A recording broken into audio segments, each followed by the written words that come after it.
নরেন্দ্র মোদীজি বলে গেছেন তার দীর্ঘ রাজনৈতিক অভিজ্ঞতার ভিত্তিতে বিহারে ছিল জঙ্গলরাজ, এখানে চলছে মহা জঙ্গলরাজ। মানুষ এই অধ্যত্ত, এই যে জমিদার সুলভ মানসিকতা, যে আমি সব কিনে নিয়েছি, আমি সব করব, আমি খাবো, এই মানসিকতা মানুষ বেশি দিন সহ্য করে না। মানুষ কিছুদিন মুখ বুজে সহ্য করে, তারপর মানুষ বিদ্রোহ করে। সেই বিদ্রোহের ফল এবার আপনারা গণতান্ত্রিক পদ্ধতিতে দেখেন। এটা পশ্চিমবঙ্গ রাজ্য সরকার নয়, এটা তৃণমূল কংগ্রেস সরকার 15 বছরেও এরা নিজেদের পশ্চিমবঙ্গ রাজ্য সরকার করে উঠতে পারেনি। এটা তৃণমূল কংগ্রেসেরই সরকার থেকে গেছে। রাজভবনের কাছে, অ্যাসেম্বলির কাছে, সিও অফিসের সামনে যদি এই অবস্থা হয়, তাহলে তো ক্যানিং, ভাগড়ে, শীতলকুচি, সিতাইতে, বসিরহাটে, সন্দেশখালীতে কি অবস্থা সহজেই অনুমেয়। তাহলে এই পরিস্থিতিতে কি বিধানসভা নির্বাচন শান্তিপূর্ণ হতে পারে? করানোর চেষ্টা করতে হবে। আমরা এদেরকে সরাবই। এর থেকেও খারাপ অবস্থা একটা সময় উত্তরপ্রদেশ, বিহারে ছিল, তার পরিবর্তন হয়েছে, সময় লেগেছে। এখানেও নরেন্দ্র মোদীজি বলে গেছেন তার দীর্ঘ রাজনৈতিক অভিজ্ঞতার ভিত্তিতে বিহারে ছিল জঙ্গলরাজ, এখানে চলছে মহা জঙ্গলরাজ। তৃণমূলের যে আর্তনাদ, তৃণমূলের যে নোংরামি, এটা দেখছেন। এই অফিসটা তো আর বেশি দিন থাকবে না। ভারত সরকার শিপিং কর্পোরেশনে অফিস দিয়ে দিয়েছে। আমরা সেটাও সিওকে জানতে চাইলাম যে আপনার অফিসের সামনে নির্মল অবস্থা কবে ফিরবে। উনি বললেন 2-1 দিনের মধ্যেই আমরা শিফটিং করে নেব। ভারত সরকারের দেওয়া অফিস আমার প্রস্তুত হয়ে গেছে। এই কারণেই তো শুধু আমাকে কেন্দ্রীয় নিরাপত্তা দেয়নি, সিওকে কেন্দ্রীয় নিরাপত্তা বাহিনী দিতে হয়েছে। সেই গাড়িতে কমিশনের জিপিএস থাকবে। আপনার কি মনে হয় এইভাবে বাহিনীকে দিয়ে সুষ্ঠু ভোট করানো? না, এক্ষুনি বলা যাবে না। জিপিএস থাকলে কি আছে, গাড়িটা কোথায় আছে। আপনাকে বলি, কোন প্লেস অফ অকারেন্স যেখানে ঘটবে সেখানে যাওয়ার 3টে রাস্তা আছে। 5 মিনিটে যাওয়া যায়, 30 মিনিটে যাওয়া যায়, 90 মিনিটে যাওয়া যায়। ড্রাইভার যদি সিএপিএফ এর হাতে না থাকে, অফিসার যদি সিএপিএফ এর না থাকে, তাহলে যেখানে ঘটনা ঘটবে ওই 90 মিনিট ঘুরপথে যাওয়ার জায়গায় নিয়ে যাবে। তাতে জিপিএস এর সঙ্গে সম্পর্ক কি? জিপিএস এ কিছু হবে না। গাড়ির ড্রাইভারটা নিরপেক্ষ হতে হবে। আর ওই বাহিনীর যে লিড করবেন, সেই গাড়িতে কোনো এসআই বা এএসআই কে তোলা যাবে না মমতা পুলিশের। তাহলেই সবকিছু ঠিকঠাক হবে। সেন্ট্রাল ফোর্স সম্পর্কে এই সমস্ত বিষয়গুলো এটা আমাদের সকলেরই জানা। So nice of you. আমি আশা করব যে এইবার election commission free, fair, peaceful ইলেকশনের জন্য, এবং যাতে তারা কম্প্রোমাইজ না হয়, তার ব্যবস্থা তার ইলেকশন কমিশন। নিশ্চিত তো দুটো কাজ, একটা সঠিক নির্ভুল একটা ভোটার লিস্ট করা, আর পিসফুল, ফ্রি, ফেয়ার ইলেকশন করা। 10টি রাজ্যে এসআইআর সম্পূর্ণ হয়েছে। উত্তরপ্রদেশে 4 কোটির বেশি ভোটার এর নাম বাদ গেছে তালিকা থেকে। তাদের সময়সীমা কিছুটা বাড়ানো হয়েছে। কেরল এবং তামিলনাড়ু অবিজেপি শাসিত রাজ্য, সেখানেও এসআইআর এর কাজ সম্পূর্ণ হয়েছে। কোথাও কোনো বিরোধিতা নেই, কোথাও কোনো বিডি অফিসে আগুন নেই, কোথাও ন্যাশনাল হাইওয়ে, স্টেট হাইওয়ে অবরোধ নেই,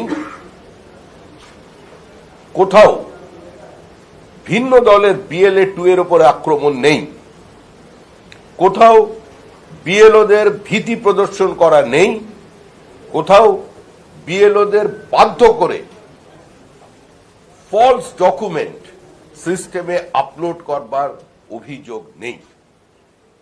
কিন্তু একমাত্র অভিযোগ উঠে আসছে পশ্চিমবঙ্গে। ভারতবর্ষের অন্যান্য প্রান্তে যদি নির্বিঘ্নে এসআইআর সম্পূর্ণ হতে পারে, পশ্চিমবঙ্গে কেন হচ্ছে না? কেন মানুষকে অযথা হয়রানি স্বীকার করতে হচ্ছে? বিজেপির BLA-2 এর নামে ফর্ম 7 ফিল আপ করা হচ্ছে, তার স্বাক্ষর নকল করে বা তার নামে সমাজের প্রতিষ্ঠিত ব্যক্তি, অত্যন্ত বেশি বয়সের মানুষজনের, তাদের বিরুদ্ধে কমপ্লেন জমা দিয়ে দেওয়া হচ্ছে এবং তাদের আজকে শুনানিতে যেতে হচ্ছে, হয়রানি শিকার হচ্ছেন তারা। এটা রাজ্য নির্বাচন কমিশন নয়, কেন্দ্রীয় নির্বাচন কমিশন। তাদের কাজের মধ্যে স্বচ্ছতা থাকবে, ভয়মুক্ত পরিবেশে তাদের যে অফিসাররা তাদের মাধ্যমে নিয়োগ হয়েছেন তারা কাজ করতে পারবেন, এটাই আমরা চাই। আর সমস্ত রাজ্য সরকারি অফিসারদের কাছে আমাদের আবেদন অনুরোধ বারবার করেছে, কিন্তু তারপরেও কিছু বেপরোয়া ভাব কিছু মানুষ দেখাচ্ছেন।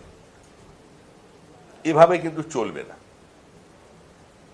ক্ষমতা দীর্ঘস্থায়ী নয়। কোন রাজনৈতিক দল দাবি করতে পারেন না অনন্তকাল তারা ক্ষমতা ধরে রাখতে পারবে। অনিলবাবু বলতেন বামফ্রন্টের বিকল্প উন্নততর বামফ্রন্ট। আগামী 100 বছরের মধ্যে এখানে সরকারের পরিবর্তন হবে না, কিন্তু 2011 সালে সরকারের পরিবর্তন হয়ে গিয়েছে। রাজ্যের চিফ সেক্রেটারি তিনি বিভিন্ন জায়গায় মনোবল বাড়ানোর কাজ করছেন।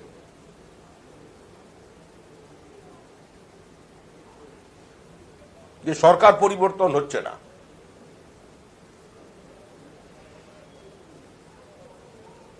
এটা কোনো উচ্চপদস্থ আমলার থেকে কাম্য নয়। আজকের যে পরিস্থিতি তৈরি হয়েছে তার জন্য শুধুমাত্র তৃণমূল কংগ্রেস বা মমতা বন্দ্যোপাধ্যায়ের দিকে আঙুল তোলার সঙ্গে সঙ্গে এটাও মনে রাখতে হবে যে যারা এখানে আইএস আইপিএস অফিসার ছিলেন, যারা ডব্লিউবিসিএস এক্সিকিউটিভ ছিলেন, তাদেরও একটা নৈতিক দায়িত্ব এবং দায়বদ্ধতা আছে, এবং সেই দায়িত্বটা রাজ্যের মুখ্য সচিবের পদে বসে যে আচরণ তার দেখেছেন পশ্চিমবঙ্গের মানুষ, সেটা দেশের কেন সমাজের কোন স্তরে কাম্য নয়। জটিলতার দায় মুখ্যমন্ত্রী। আজকে বিতর্কিত বা সন্দেহজনক ভোটারদের বাদ দিয়ে চূড়ান্ত ভোটার তালিকা 28 তারিখ বেরোবে। এই চূড়ান্ত ভোটার তালিকা হয়তো আরো 5 দিন সময় দিয়ে ইলেকশন কমিশনই বের করত, সব নিষ্পত্তি করে। যাদের নাম 28 তারিখের তালিকায় থাকবে না তার জন্য দায়ী মমতা ব্যানার্জি।